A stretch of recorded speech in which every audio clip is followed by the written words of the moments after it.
Dear students, आज ये BCom part first की क्लास चल रही है। इसमें एबीएसटी फर्स्ट पेपर फाइनेंशियल अकाउंटिंग आप लोगों को पढ़ा रहा हूँ। इसमें एक चैप्टर नया स्टार्ट कर रहा हूँ आज मैं, रॉयल्टी अकाउंट्स यानी अधिकार शुल्क। देखिए, आपसे एक नंबर की डेफिनेशन पूछ सकते हैं कि अधिकार शुल्क से क्या मतलब है, यानी रॉयल्टी से क्या, what do you mean by royalty. देखिए, अधिकार शुल्क से तात्पर्य है कोई व्यक्ति जिसके पास कोई अधिकार हैं, वह किसी दूसरे व्यक्ति को उस अधिकार के उपयोग के लिए वो दे देता है और उसके बदले जो भी वह पारिश्रमिक या कोई भी मूल्य वसूल करता है तो उसे हम अधिकार शुल्क कहते हैं। ये अधिकार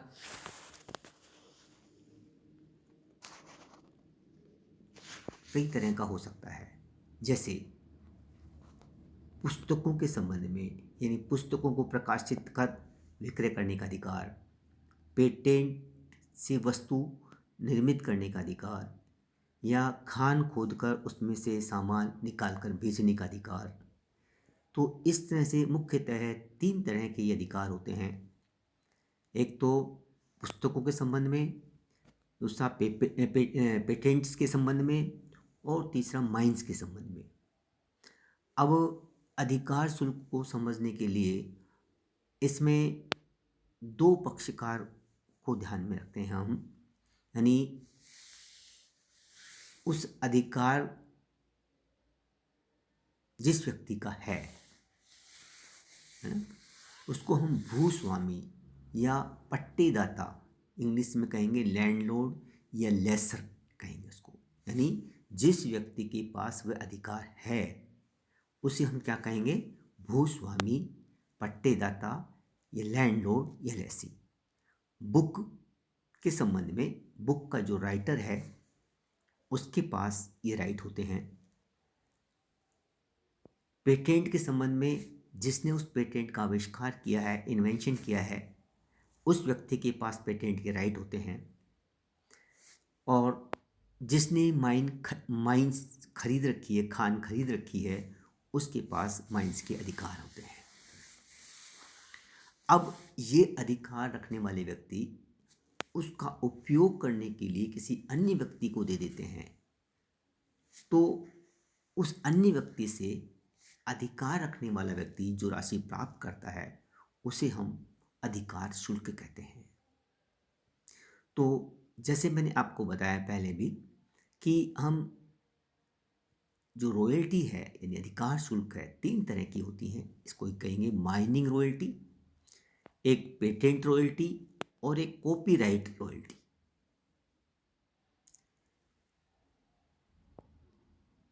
देखिए, अधिकार शुल्क और किराए में अंतर है, ये भी एक नंबर का क्वेश्चन पूछा जा सकता है। अधिकार शुल्क और किराए में क्या अंतर है।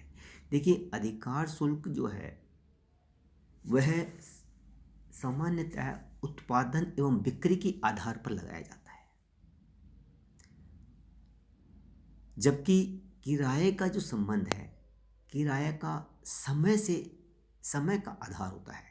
1 महीने का किराया, 15 दिन का किराया, 1 साल का किराया। लेकिन अधिकार शुल्क में समय नहीं होता है, इसमें है उत्पादन या बिक्री आधार होता है। यानी अपन कह सकते हैं अधिकार शुल्क का जो आधार है बिक्री या उत्पादन होता है, जबकि किराए का जो आधार है वो समय होता है। यह पाक्षिक हो सकता है, मासिक हो सकता है, त्रैमासिक हो सकता है, अर्धवार्षिक हो सकता है, वार्षिक हो सकता है। ठीक है, किसी भी तरह का हो सकता है, लेकिन समय उसका आधार होता है। दूसरा जो अधिकार शुल्क है वह मूर्त एवं अमूर्त दोनों संपत्तियों पर लगाया जा सकता है या लिया जा सकता है। मूर्त का मतलब यानी जो फिजिकल, जिनकी एग्जिस्टेंस होती है, टेंजिबल, भूमि एवं भवन। और अमूर्त का मतलब एक कस्ब, यानी पेटेंट राइट, कॉपीराइट, ट्रेडमार्क। ये सब हम पेटेंट और ट्रेडमार्क को खास तौर से इसमें लेते हैं, है ना, इनको अमूर्त संपत्ति के रूप में लेते हैं। तो अधिकार शुल्क टेंजिबल मूर्त एवं अमूर्त दोनों ही संपत्तियों के संबंध में लगाया जा सकता है, जबकि किराया है वो केवल मूर्त संपत्तियों यानी टेंजिबल एसेट के लिए ही एप्लीकेबल होता है, भूमि व भवन के लिए। भूमि भवन किसी का भी हो सकता है, लेकिन मूर्त संपत्तियों पर ही किराया का संबंध होता है उसका अधिकार शुल्क का, जबकि मूर्त एवं अमूर्त दोनों दो अंतर, ये खास तौर से आपको ध्यान रखने वाली बात है। देखिए, जो अधिकार शुल्क के संबंध में जो टेक्निकल वर्ड्स हैं वो मैं आज आप लोगों को बता रहा हूँ। एक होता है एक्चुअल रॉयल्टी, वास्तविक अधिकार शुल्क। देखिए, नॉर्मली मैंने जैसे आपको बताया कि अधिकार शुल्क उत्पादन या बिक्री का आधार होता है, तो सामान्यतः अधिकतर क्वेश्चन उत्पादन से रिलेटेड होते हैं। और जैसे मान लीजिए कहा जाए कि भाई जो रॉयल्टी की रेट है, अधिकार शुल्क की रेट है 5 रुपये प्रति टन है, और यदि प्रोडक्शन हमने 5,000 टन का किया है तो 5,000 इंटू 5 तो 25,000 रुपये आपका वास्तविक अधिकार शुल्क एक्चुअल रॉयल्टी होगी। यानी उत्पादन या बिक्री जो भी है ले रहे हैं, इनटू जो भी रेट है उस रेट से मल्टीप्लाई कर दीजिए, तो उसको एक्चुअल अधिकार शुल्क कहेंगे। एक होता है न्यूनतम किराया या मृत किराया, मिनिमम रेंट या डेड रेंट। हालांकि इसको हम मिनिमम रॉयल्टी भी बोल सकते हैं और डेड रॉयल्टी भी कह सकते हैं, लेकिन चूंकि ये जो मिनिमम रॉयल्टी या मिनिमम रेंट इसलिए कह दिया जाता है क्योंकि इसका समय से संबंध भी डाल दिया था। जैसे ये डाल दिया जाए कि भाई आप प्रोडक्शन कितना भी करें, लेकिन आपको मिनिमम 40,000 रुपये रॉयल्टी देनी पड़ेगी पर एनम। यदि एक्चुअल रॉयल्टी इससे कम रहती है तो भी आपको 40,000 रुपये तो देने पड़ेंगे, और यदि एक्चुअल रॉयल्टी से ज़्यादा होती है तो ज़्यादा देने पड़ेंगे, लेकिन मिनिमम रेट और actual royalty which ever is more का पेमेंट करना पड़ता है। तो इसलिए इस वर्ड के साथ में, मिनिमम के साथ में रॉयल्टी की जगह रेंट वर्ड यूज कर दिया, लेकिन आप मिनिमम रॉयल्टी कहें तो भी बात एक ही है। ठीक है, तो इसमें मिनिमम यानी न्यूनतम किराया, मृत किराया के मतलब होगा कि जो अधिकारदाता है यानी लैंडलॉर्ड, लेसर, वो लेसी को कहेगा कि भाई आपको मिनिमम इतना किराया तो देना ही पड़ेगा, इतनी रॉयल्टी तो मिनिमम देनी ही पड़ेगी, चाहे आपका प्रोडक्शन कम क्यों नहीं हो। तो उसे हम क्या कहेंगे, न्यूनतम किराया। अब और नेक्स्ट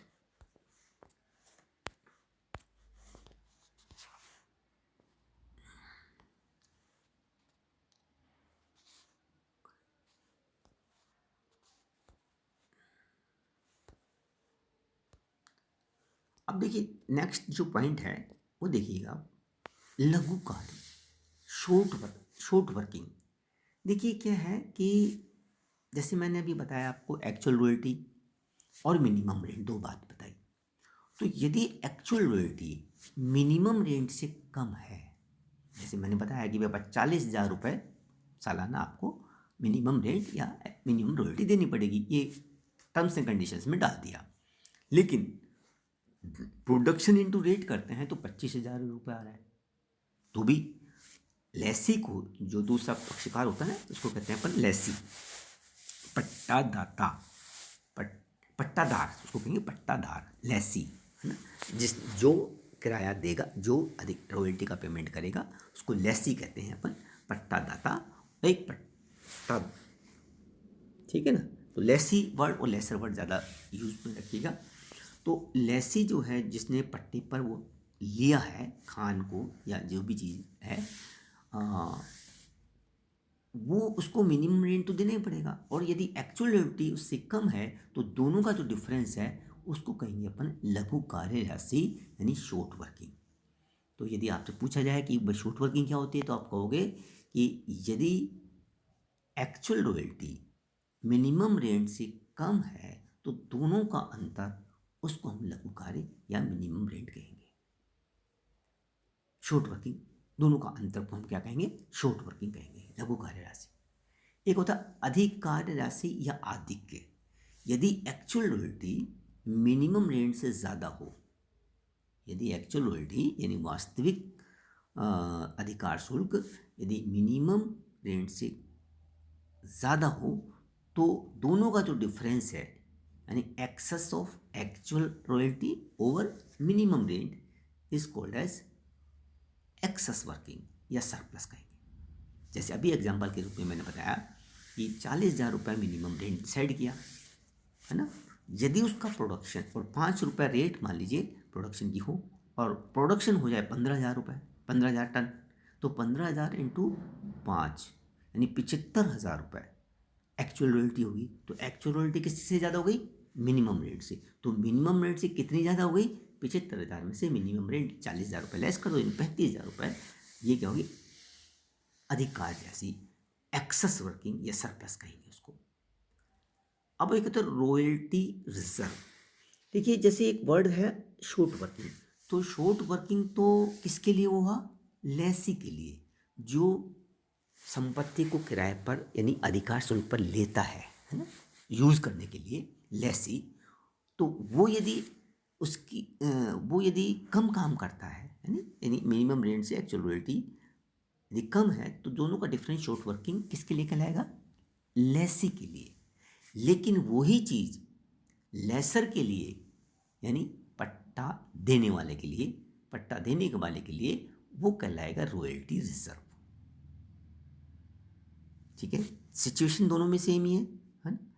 यानी यदि मिनिमम रेंट ज़्यादा हो एक्चुअल रॉयल्टी से तो दोनों का डिफरेंस लेसी के लिए तो क्या कहलाएगा? शॉर्ट वर्किंग, लघु कार्य राशि। और लेसर के लिए क्या कहलाएगा? वो कहलाएगा रॉयल्टी रिजर्व। ठीक है, लघु कार्य राशि की वसूली, रिकूपमेंट ऑफ शॉर्ट वर्किंग। देखिए इसमें क्या होता है कि लेसी को मिनिमम रेंट का कंडीशन डाल देता है, लेकिन एक और फैसिलिटी उसको ये देता है, एक और फैसिलिटी उसको ये दे देगा कि यदि वो किसी वर्ष यानी उसकी एक्चुअल रॉयल्टी किसी वर्ष कम हो मिनिमम रेंट से, तो आगे के वर्षों में जब उसकी एक्चुअल रॉयल्टी ज़्यादा हो मिनिमम रेंट से, तो वह उस अधिक पेमेंट जो उसने पहले किया उसकी वसूली आगे कर सकता है। उसे हम कहेंगे रिकूपमेंट ऑफ शॉर्ट वर्किंग, लघु कार्य राशि की वसूली। अब फिर वही एग्जांपल मैंने जो पुराना लिया था वो लेता हूँ कि मिनिमम रेट हमने डिसाइड किया था 40,000 रुपये, ठीक है, और एक्चुअल रॉयल्टी बनी थी 25,000 फर्स्ट ईयर में, है ना। तो 25,000 और 40,000 का डिफरेंस 15,000।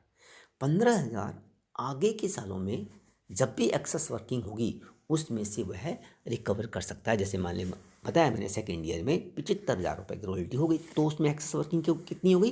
35,000 रुपये। तो 35,000 में से पहले जो 15,000 उसने ज़्यादा पेमेंट किए वो उससे वसूल कर लेगा, और 35,000 में से 15,000 लेस करके 20,000 का ही उसको एडिशनल पेमेंट करना पड़ेगा। यानी मिनिमम रेंट तो करना पड़ेगा और 20,000 रुपये और, यानी कुल मिलाकर 60,000 का ही पेमेंट करेगा। तो ये जो रिकूपमेंट की कंडीशंस है ना वो अलग अलग तरह की होती हैं। अब उसमें जो रॉयल्टी एग्रीमेंट्स होते हैं उसमें डाल देते हैं। जैसे क्या कहा कि भाई क्या क्या कंडीशंस हो सकती हैं कि भाई जो शॉर्ट वर्किंग है ना, वो अगले 2 साल में ही रिकवर हो सकती है, भाई उससे बाद में नहीं होगी। जैसे मान ली 2015 में शॉर्ट वर्किंग हुई, 2016 में भी शॉर्ट वर्किंग हुई, तो 2 साल के बाद, है ना, मतलब अगले दो में क्या होता है, जैसे देखिए अगले 2 साल में तो 15 में यदि शॉर्ट वर्किंग है तो 16 और 17, 2016 और 17 में रिकवरी हो सकती है, उसके बाद में रिकवरी नहीं होगी। एक चीज़। दूसरा, कई बार ये कहते थे कि भाई लीज प्रारंभ होने के प्रथम 3 साल में ही शॉर्ट वर्किंग रिकवर कर सकते हैं, उसके बाद में नहीं होगी। यानी पहले साल की शॉर्ट वर्किंग सेकेंड ईयर में, सेकेंड ईयर की शॉर्ट वर्किंग थर्ड ईयर में, और थर्ड ईयर की यदि शॉर्ट वर्किंग है तो फिर आगे उसको कैरी फॉरवर्ड नहीं कर सकते रिकूपमेंट के। रिकूपमेंट का मतलब वसूली करना। जो ज़्यादा पेमेंट किया है मिनिमम रेंट एक्चुअल रॉयल्टी की तुलना में मिनिमम रेंट ज़्यादा होने की वजह से जो ज़्यादा पेमेंट कर दिया है उसकी रिकवरी करना, वसूली करना।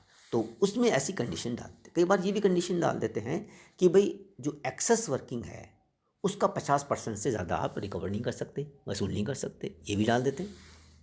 जैसे मान लीजिए मैंने एग्जांपल किया कि भाई आपने 15,000 रुपये की short working the first year में, सेकंड ईयर में मान लीजिए एक्सेस वर्किंग आ गई 20,000। तो और ये कंडीशन डाल दिया जाए कि भाई जो एक्सेस वर्किंग है उसके 50% से ज़्यादा रिकवरी नहीं होगी। तो 20,000 का 50% के 10,000, तो 15,000 की शॉर्ट वर्किंग हुई थी, लेकिन 10,000 ही रिकवर हो पाएगी। अब और उससे आगे के वर्षों में कैरी फॉरवर्ड कर पाएंगे या नहीं कर पाएंगे, वो डिपेंड करेगा कि आपको की कंडीशंस कितने साल तक उसको कैरी फॉरवर्ड करने के लिए दी हुई है। तो इस तरह से बहुत सारी कंडीशंस लगती हैं। देखिए इसमें लिखा है लघु कार्य राशि की वसूली प्रथम कुछ वर्षों में करना। जैसे कहा जाए कि प्रथम 5 साल में कर सकती है, तो यानी प्रथम 5 साल में जिस ईयर में स्टार्ट हुआ रॉयल्टी एग्रीमेंट्स उस साल तो शॉर्ट वर्किंग होगी, तो उस साल तो क्या रिकवरी की, अगले second year, third year, fourth year, fifth year, यानी तब तक आप, यानी जो 2015 में यदि रॉयल्टी एग्रीमेंट शुरू हुआ तो 15 में मान लो शॉर्ट वर्किंग हुई, और ये कहा जाए प्रथम 5 साल में, तो 15 तो हो ही गया प्रथम, 15, 16, 17, 18, 19, ये 2019 तक ही शॉर्ट वर्किंग रिकूपमेंट हो सकती है, उसके बाद में नहीं होगी। इस तरह की कंडीशंस बन जाती हैं। दूसरा है इसमें लघु कार्य राशि को आगामी वर्षों की अधिक कार्य राशि से वसूल करना। तो अधिक जो अधिकार मतलब जो एक्सेस वर्किंग है उसी में से वसूल हो पाएगी, उससे ज़्यादा तो वसूल हो नहीं पाएगी। अनुबंध की अवधि के दौरान ये कहा जाएगा, अनुबंध की अवधि के दौरान कभी वसूल हो सकती है, तो फिर तो ठीक है।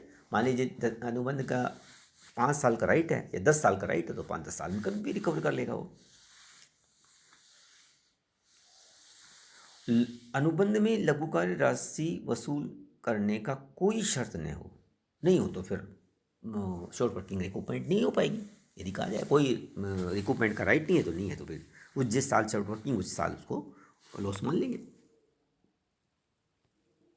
तो ये मैंने सारी चीज़ें, हाँ एक होता रिडीमेबल शॉर्ट वर्किंग, वो तो जो आगे के साल में रिकूप करने की पोजीशन में होती है, यदि अपने पास रिकूप करने का राइट है अगले साल तो हम रिकूप करेंगे, तो उसको रिकूपेबल कहेंगे, है ना, शोधनीय लघु कार्य राशि।